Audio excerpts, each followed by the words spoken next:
All right, finally another physics reaction video. It's been a while, but I had some time this morning to just search for physics summer course and found this. Hi everybody, welcome back to Introduction to Physics, day 11. We yesterday talked about kind of our introduction to Newton's laws of motion. We went through those three laws, what they mean, equations pertaining to them, some examples. We talked about the most common forces that we use in Physics 1. And today we are going to be applying those laws in some examples. So these example problems will build on each other over the next few days. I will be posting some practice assignments on Canvas today and throughout the weekend. So based on the date, I assume this is a summer course. In fact, it even says summer up here in the title. So it's so fast. Usually these might be like a 4-week long course. And they have to do so much, but I love how, quick connection to what they did yesterday. Okay, we're gonna do some more, and then you got some more to work at home. I'm fascinated by these shorter courses. Of course, that's usually the only academic thing the students are doing, but what I have found is it's not the only thing in their life they're doing. Most students have to earn a lot of money in the summer. So whereas they might be in class for 2 to 3 hours and you might expect just a ton of homework each night, I have struggled really finding ways to get students to get the very most out of courses like these. But so far, I really love the way she's sort of laid out what's been happening and what the plan is, and using things like today and tomorrow, like just making it clear, like we got to keep on trucking here. That might help you get some experience with these laws. But again, these three laws that we talked about yesterday are the foundation for all of these examples that we will be talking about over the next few days. Cool. So definitely make sure that you are familiar with Newton's three laws of motion, and we'll get into some examples of how to apply them and some situations where some interesting things can happen because of these laws of motion. Awesome. All right, so to start it off really quickly, That's great. And also to just kind of jog your memory about what we talked about yesterday, I want you to think through these couple questions. Cool. Number one, is there a net force on a car driving down the highway at a constant speed? Number two, is there a net force on a baseball in flight? Number three, is there a net force on you right now? And number four, is there a net force on a car driving at a constant speed around a roundabout? So, a roundabout is one of those like weird circly intersections. I've heard they're formally called traffic circles. So take a moment, think through those questions, and then we'll come back together and talk about it in less. These are great questions. This is the most nebulous one, the second one here.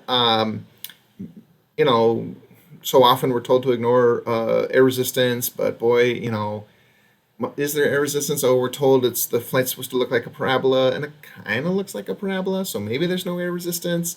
This is my favorite question on here. And the struggle with these videos is it's not like she can call on somebody and say, what do you think? She asked them to think about it, and of course it's going to pay off if they think about it, but it doesn't always happen. So it's really, really interesting how you can just keep coming back to it, and maybe later in the video be like, gosh, maybe if I'd actually really put some thought into that, I'd be better off now. So I find that really, really interesting. In a minute. All right, so let's talk about it. A key thing to remember, I guess, for all of these questions is the meaning of a net force. See if we can get You're driving in a straight line at a constant speed.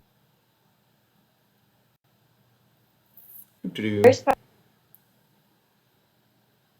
identify those key aspects using Newton's third law, and then use Newton's second law, net force equals mass times acceleration, to answer part B. I'll give you a minute to work through this problem, and then we'll come back together and talk about it. So I wonder if she actually gives them a minute. All right, so let's think through this question. I think they're encouraged to pause. Part A, there are before listening to her, let's think about how I would go about this if a teacher were to ask me to really think about it. So sometimes it's called the gas pedal, sometimes it's called the acceleration pedal or whatever. And so, well, I'm pushing on that, so there must be a force, right? So from a sense of forces, I'm like, oh yeah, I can feel it. Like, whoa, yeah, okay. 1,200 kilograms, just over a ton. Yeah, that seems reasonable. This, I think, it takes me so long to think about whether this means anything to me. A couple of things. So in each second, I go 4.5 meters per second, which is what, something like 8 or 9 or 10 miles an hour. So 10 miles an hour after a second, 20 miles an hour after 2 seconds, 30 miles an hour after 3 seconds, 1,001, 1,002, 1,003. Yeah, okay, that's a little on the high side. The other way to think about it is in G's, right? So this is half a G. Though it's interesting too, right, to think about G and, instead of writing meters per second, kilograms, no, newtons per kilogram. Yeah. Is when you're thinking about, like, what does it feel like? But okay, so all right, so decent numbers. Different interaction pair. Ooh, love it. Action force, reaction force. And, oh man, such a great question. I wasn't thinking about any of this stuff. What is the interaction pair? Is it my foot in the gas pedal? Is it the car and the road? Oh man, what a great! I'm really curious to see how she walks us through A, and then B. Just pretty much straightforward. Some quick calculation with these two numbers. But A is fascinating. Let's hear it. Whole bunch of potential answers that you could have put down. So depending on what you identified as an interaction pair, you could have chosen the car pushing down on the road and the road pushing up on the car. So the road and the car would be your interaction pair. The action force would be the car pushing down on the road. The reaction force would be the road pushing back up on the car, and the result would be that the car drives on the road. It stays on the road. You could have chosen the earth pulling down on the car and the car pulling back up on the earth, gravitationally speaking. You could have chosen your foot on the gas pedal and the gas pedal back on your foot. All kinds of different possibilities that you could have chosen for part A. For part B, again, we're going to use Newton's second law here. Net force equals mass times acceleration. So the mass of our car is 1,200 kilograms. The acceleration is 4.5 meters per second squared. And so that gives us a net force of 5,400 newtons. Sounds like a lot. All right, so some things to keep in mind when we're doing these example problems pertaining to Newton's laws. Objects can be moving in 2 dimensions or 3 dimensions at the same time, and Newton's second law still applies. We just have to consider each direction separately. So if we're not just talking about like a car driving on a road in a straight line, if we're talking about a car, I guess cars don't like leap off of cliffs, but like a car driving off of a cliff into water, that's not a good scenario to happen. But awesome. If that does happen, then we'll be dealing with motion in multiple directions at once, right? Horizontal and vertical. So just like we were doing with projectile motion, we have to consider those components or those directions fast forward to separately. And so we still... I assume there'll be another one. Meters per second squared. Again, not a very big acceleration, but not a very big force. Okay, I'm just going to back this one up. Meters per second. See how long it takes to get to the beginning of this one. Might be a while.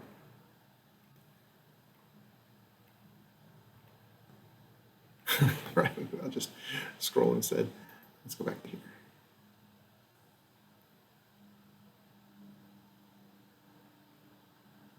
Back to here.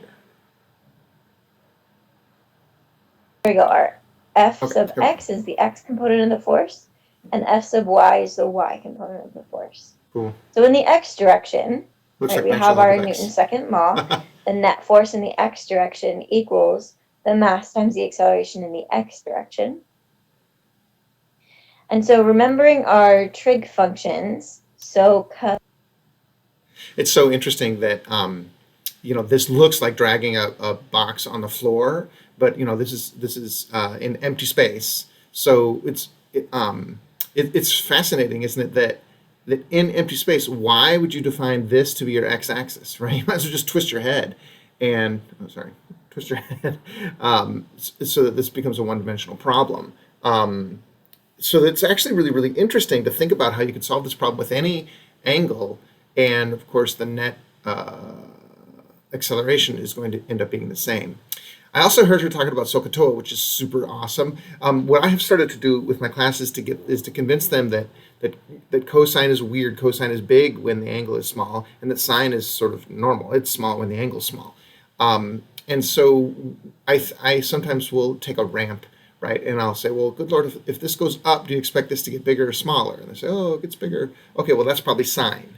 If this angle goes up, does this get bigger or smaller? Oh, it gets smaller. Okay, that's probably cosine then, right? So SOCAHTOA works fine, but especially in those weirdo situations where you have to do several right triangles, sometimes asking whether the thing gets bigger when you make something else bigger helps you understand if it's sine or cosine. SOCAHTOA. Looking at our triangle here, here's our angle. We know the hypotenuse of our triangle is 5. We want to know the length of the side that's adjacent to the angle. So if we want the adjacent side and we have the hypotenuse, then we need to think about which trig function combines adjacent and hypotenuse. I love how she's And that's overemphasizing the consonant. So SOCAHTOA. So we're going to use the cosine. Awesome. So the hypotenuse, 5, times the cosine of our angle gives us that x component of the force. We know our mass is 100 kilograms, and we're looking for our acceleration. It's interesting that when you see a right triangle whose hypotenuse is 5, you're just super tempted to assume it's a 3, 4, 5 triangle. This is not. Let's see, this is 2.5. This is whatever square root of 3 over 2 times 5 is. So when we do some plugging and chugging into our calculator, 5 times the cosine of 30 degrees. Again, make sure your calculator is in degrees, not radians. So 5 times the cosine of 30 divided by 100 will give us our acceleration in the x direction small. Of 0.0. Let me think about this. This is basically me. It's a lighter version of me. 5 newtons of force. Doesn't seem like very much. Yeah, so this I should barely feel this. And it seems like if I'm constantly feeling, 10 of these, I would barely feel this. Yeah. Okay. Well, I think I'm going to just pause it right there. This was a really cool sort of first day of applying Newton's laws. Loved it. I love the SOCAHTOA stuff. I liked the almost immediately jumping into 2 dimensions. That was actually really, really cool. And these examples, have had some numbers that would really make you pause and think a little bit, like, would I feel that? So very, very cool. And I loved the scaffolding of the fact that it's a summer course and just like, hey, we just got to get on this. All right, everybody. I hope you have a great day. And remember, physics teachers are awesome.